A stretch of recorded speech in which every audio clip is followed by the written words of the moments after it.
Okay, so last podcast did ruffle some feathers.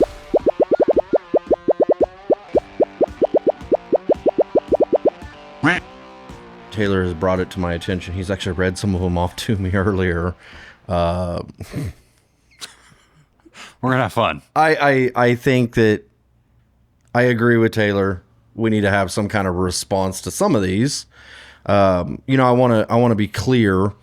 The purpose of this podcast is for consumers. Yes. And so I'm not necessarily as concerned about other body shops or whether they get it or not. But why we talk about the things that no one talks about is pulling that curtain back and giving that consumer the opportunity to see what really happens in the collision repair world.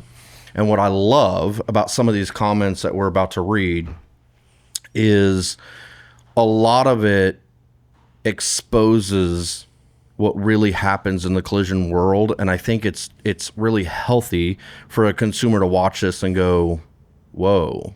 So I'm looking forward to going through some of these. Taylor's going to read off some of these comments and we're going to just respond. Let's go. We're definitely not going to be able to hit all these. There's a ton, but we're going to hit some highlights here. First one, it says aftermarket fenders on a Camry isn't a big deal. 95% of the time it's going to fit.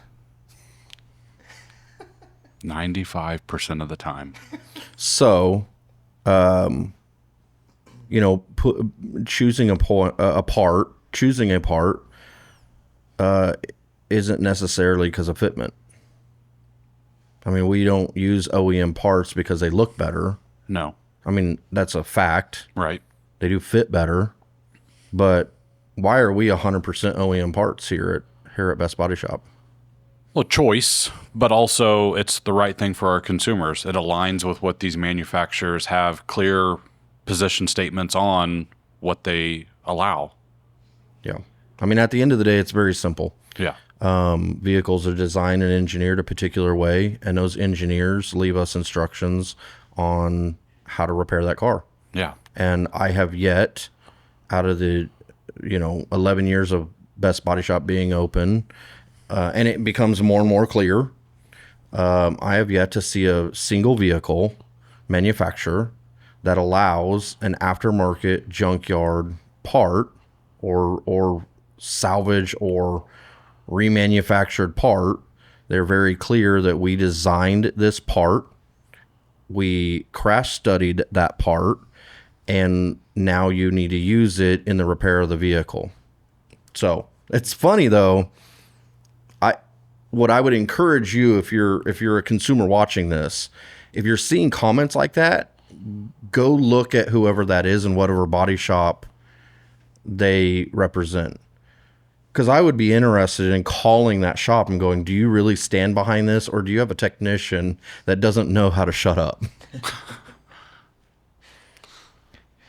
Another one says parts are not a correlation to the skill of the techs that worked there. Shops get certified through the people that worked there. Know the difference before casting shade on shops.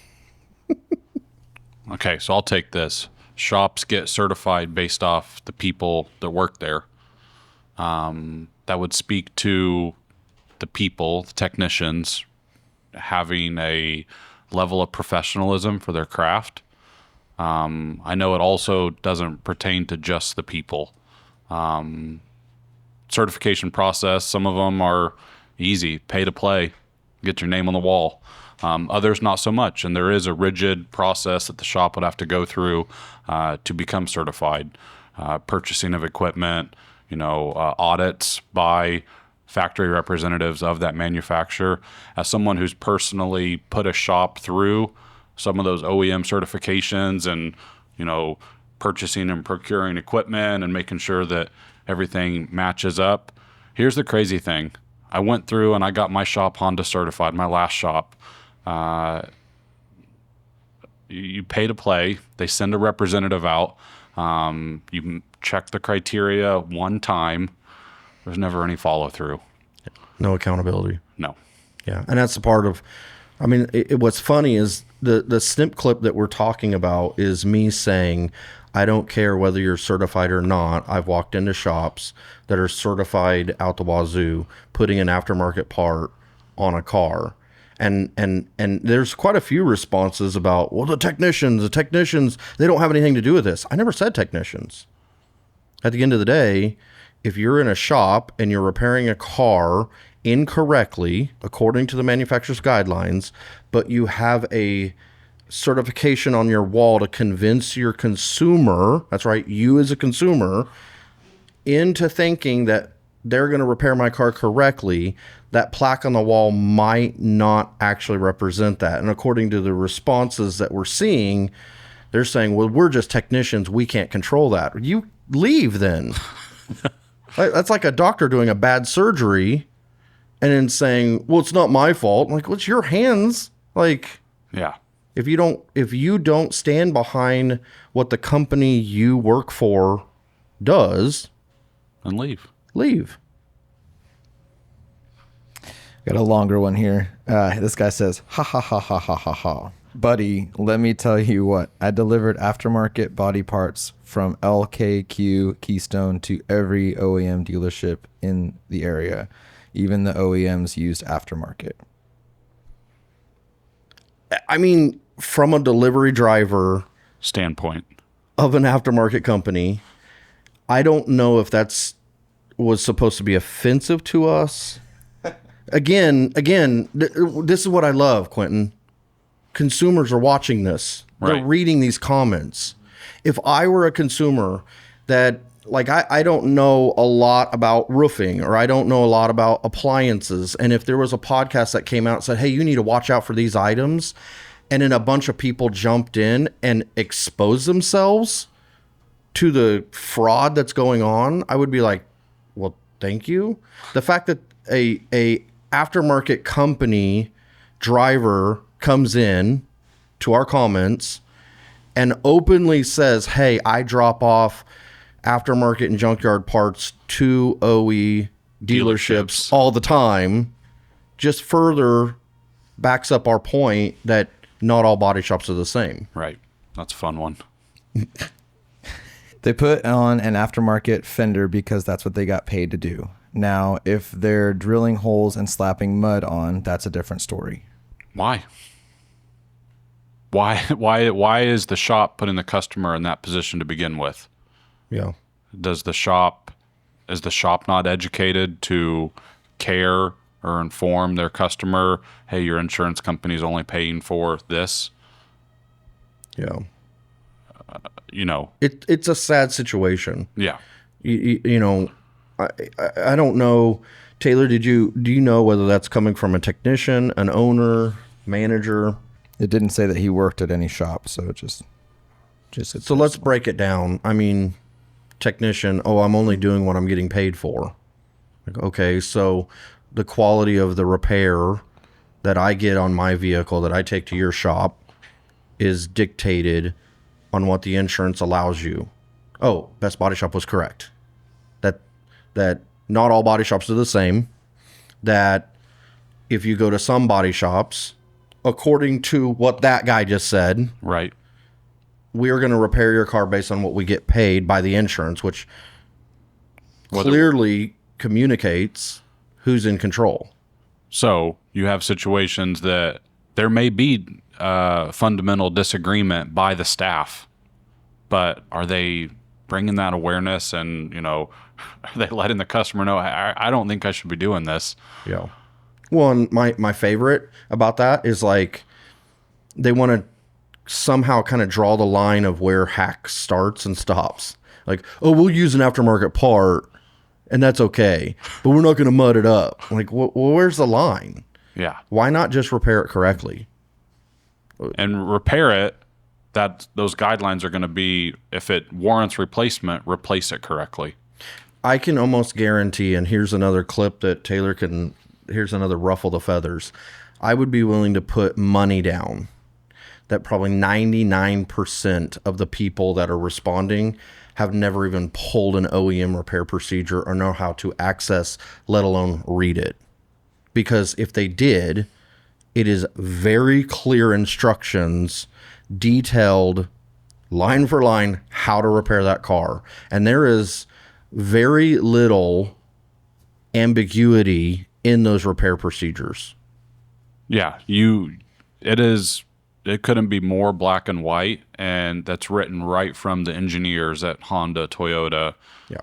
Mercedes, whoever. And we do, and don't get me wrong, because there's going to be some guys that jump on here that do follow them.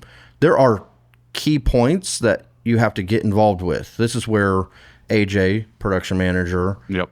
You, Mason, actually get a hold of the manufacturers directly and say, hey, we need clarity on this particular item because it might not be as clear as it should be. I remember one, this was towards the end of last year. AJ actually got in touch with an engineer at General Motors on the steering column. I remember that one because they released dimensions Correct. on a collapsible steering column Yep. that Following a collision, you have to pull the column and measure it. And the parameters are our new column fell out of that parameter. The new provided part from General Motors. yeah. And what was the solution? Engineer wrote us an email after consulting with their parts department, looking at the batch and everything, and they actually went in and edited the that procedure. And that just a clear example of this was on a Impala, older, last 10 years or so. But even in modern day, they'll go in and update how these cars are getting worked on. 100%. So repair procedures don't pertain to the current model year. Repair procedures get updated for 2015s, 2016s, 2018s all the time. Which is why, and I know this is way long, this is like long form now, but this is the reason why it's important to pull procedures Per car. new per car. Yeah. You can't pull a procedure on a 2018, Chevy Silverado And then save them. and then save them, and then a year later go, oh, I repaired that same bedside, I'll use those procedures. Right. No, that's what the manufacturers teach you.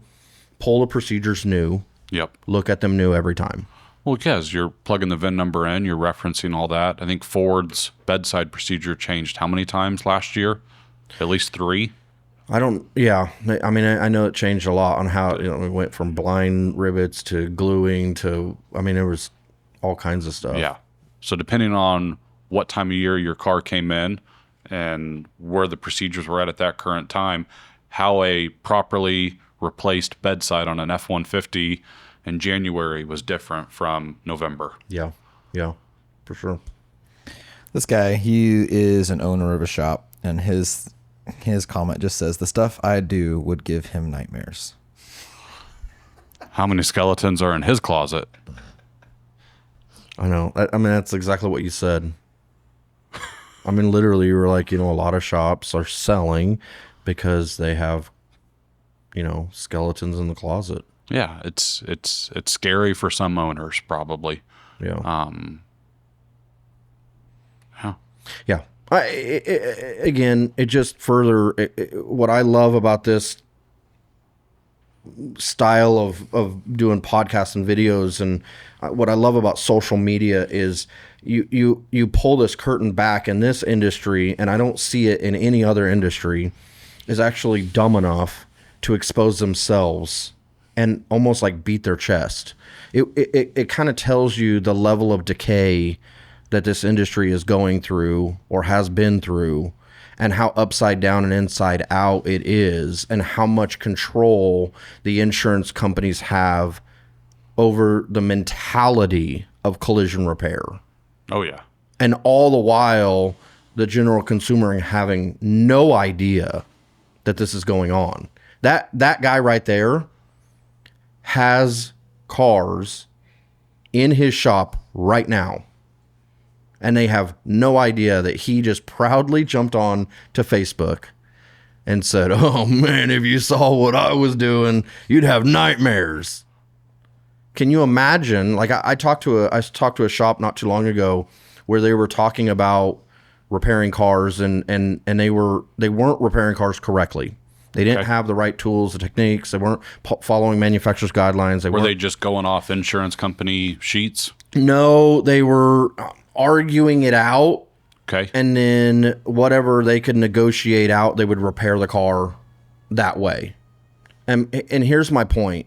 This particular person called me, and he acted like he wanted to do the right thing. He acted like, I want to repair cars correctly to the manufacturer's guidelines. I'm doing the best that I can, which I hear all the time. I'm doing the best I can. And I just simply asked him this. Are you measuring steering columns in General Motors cars that are getting into collisions? No. Why? Because insurance won't let me. Are you doing calibrations using OEM tools and targets? No. Why? Because insurance won't let me. Are you doing post-collision inspections per Honda, Toyota, whatever it is? No. Why? Because the insurance won't let me. And I said, cool. Are you allowing the customer to know that you are not repairing the car correctly, even though you know that you're supposed to?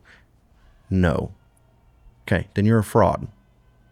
And so again, you want to bubblegum cars together, be my guest. I don't care. You could do whatever you want.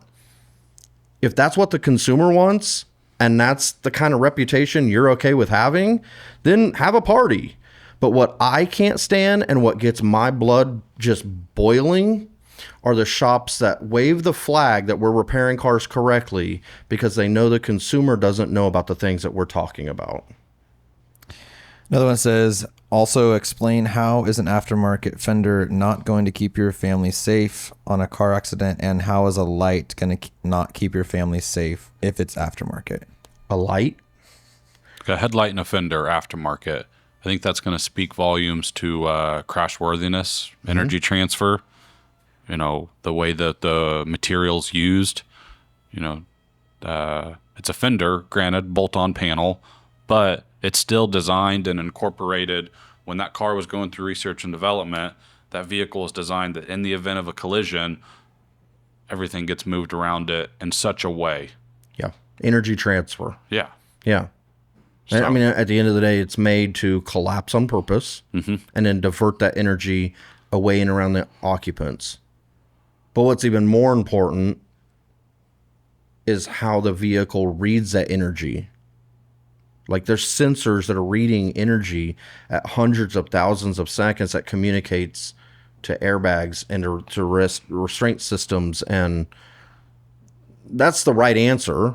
Yeah. But here's the other answer. We're not engineers. no.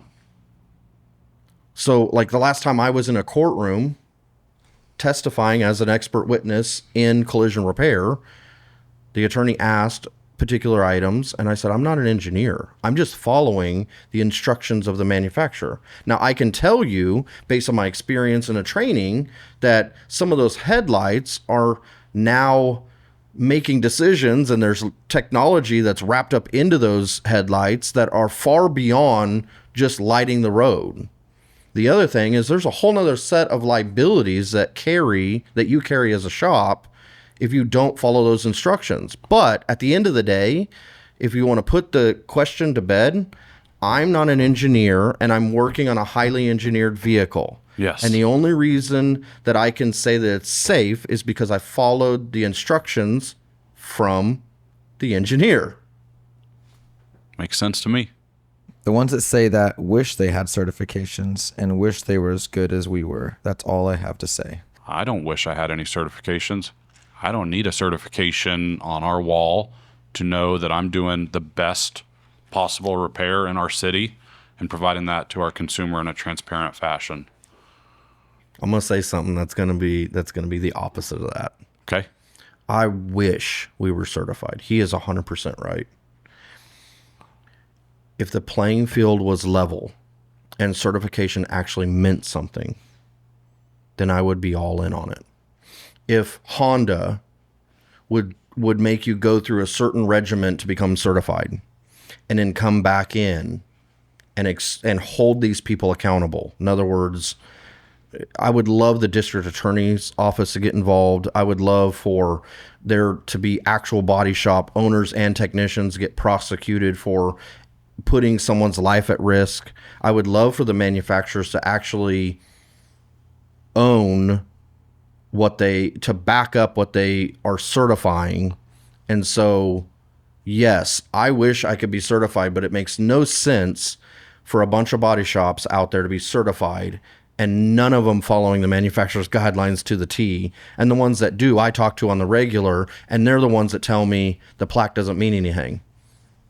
We're repairing it the exact same way. The only difference is I paid a whole lot more to be able to have a plaque on my wall that 7 other shops have that are repairing it for half the cost because they're cutting corners. So it's like, well, why pay for that if we can repair the car the same way? Right. But I would love. I even had iCar come in, and they were wanting us to get iCard. I'm like, the amount of shops that I see that we do post repair inspections on cars that have to be bought back by the body shop that are iCar Gold or Platinum or whatever. The amount of technicians that I've talked to that says, "Oh no, the secretary took my test for me. I've never taken a test." is wild. And the fact that iCar knows this and doesn't do anything about it. So yeah, I mean, I guess we're just stacking up enemies on this podcast, because at the end of the day, I would love to be, certified if it meant something. We'll do a couple more. This says, you say everything OEM. Who pays the difference? Because in California, everything is pretty much aftermarket. Insurance doesn't care, and we are not obligated to pay OEM. So who pays? California's unique. They have the BAR, the Bureau of Automotive Repairs. Really? Yeah. So I've been to shops in California, and any time for any amount a thing has changed, it has to be made aware to the customer and submitted. I've never worked in California. I don't live in California, but I've traveled a couple different times to shops, and yeah, there's the BAR, and it's a very rigid system. I don't know, but here, if the insurance isn't paying for something, ultimately it's the customer's responsibility. The simplest way to look at it, and I tell customers this all the time, that insurance, they're just a form of payment. They're not the expert. It didn't, they don't own your car. They're just a form of payment. You go to get groceries and your total rings out to $200. How are you paying? Visa, cash, or check? You get in a car wreck. How are you paying? Insurance or, Yeah. 100%. I mean, at the end of the day, and that's the other thing. Like, we're not just transparent, with the repairs. We're also transparent with the process. Yeah. The whole reason why we start the process with a consultation that you go through, that sometimes is 10 minutes, sometimes 40 minutes, depending on the question that person has, is we want an abundance of clarity that, hey, this is your responsibility. And if the insurance doesn't pay for it, then you're going to be responsible for it. And this is the part that drives me crazy as an owner, watching my shop operate like that, and then listening to these other shops go, well, these customers aren't going to pay. Bullshit. Ask them, do you want your car repaired correctly? Your insurance isn't wanting to pay for it correctly. Now here's the other side that not very many people see. Most insurance companies pay on the back end. And if they don't, we have set up lawyers for them that will represent them. Yeah, there's a path, there's a recourse to be made whole. But at the end of the day, none of that matters if your focus isn't repairing the car correctly. At the end of the day, what this industry has made a reputation on is we are going to repair cars based on whatever we can get paid or whatever we can squeeze out of the insurance company. The body shop, our body shop, Best Body Shop, has made the entire focus. We're going to repair the car correctly. That's non-negotiable. Period. We're going to document it thoroughly. You're going to see every repair procedure, every position statement, every photo, every measurement, pre-scan results, calibration. It's full transparency. And ultimately, if you have a contract with an insurance company to protect your financial well-being in the event of a collision, we're going to give you everything that you need, including the education that you and I have been through the Unfair Claims Settlement Act, spending time with attorneys and judges to really get to know consumers' rights. And we're going to give that away for free so that we can care. Yeah, because we care. But here's the other thing, and this is going to be the part that's like, a lot of our customers don't have out-of-pocket expenses. No. A lot of them. And so you You sit there and there's this game to be played of it's this game of chicken and who can they scare. And so a lot of these body shops have been told, you're not going to get paid. You're not going to get paid. You're not going to get paid. Or and we don't pay for that. We don't pay for that. Yeah. And in turn, the body shop becomes the mouthpiece of the insurance company, repeating that same thing they've heard all along. And yet we just had three customers come in, same insurance company, two got paid in full, one didn't get paid in full. What was the difference?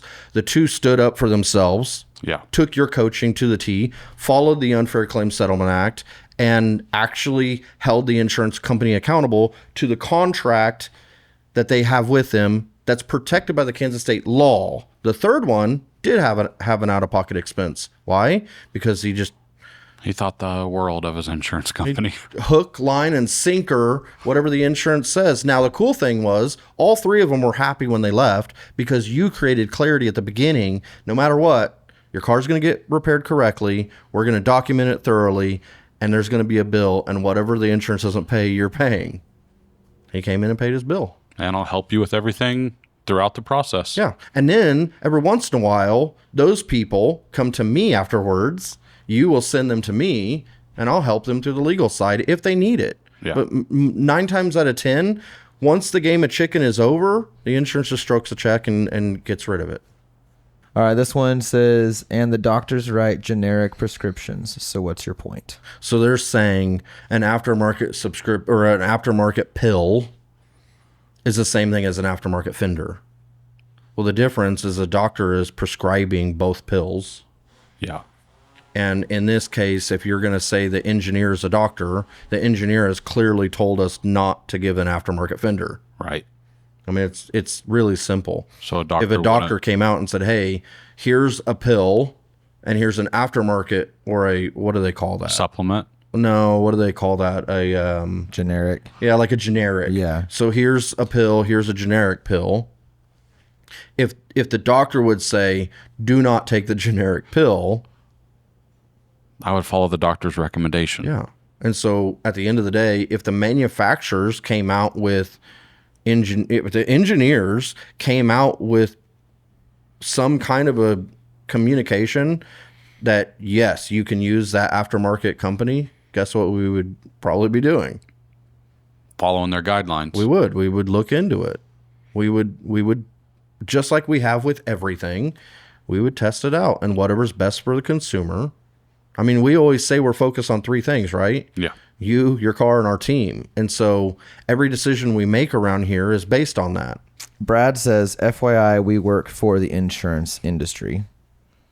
But Zane then responds and says, that's the difference between a good shop and you. They work for the customers, not the insurance company. Yeah. That's pretty sweet. Yeah. Zane used to work here. Yeah. Yeah. You know, one of the things that and I guess we'll wrap up on this, is one of the things that I've noticed is that, and you probably can understand this because you've been here less than a year. Mm-hmm. There's almost like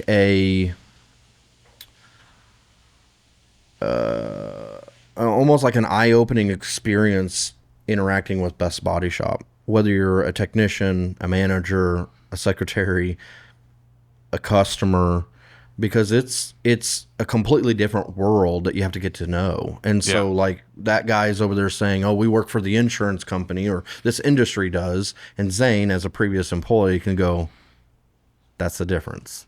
Yeah. That's the difference. You can do that. Absolutely. You can work for the insurance company. But here at Best Body Shop, we work for the customer. Yeah.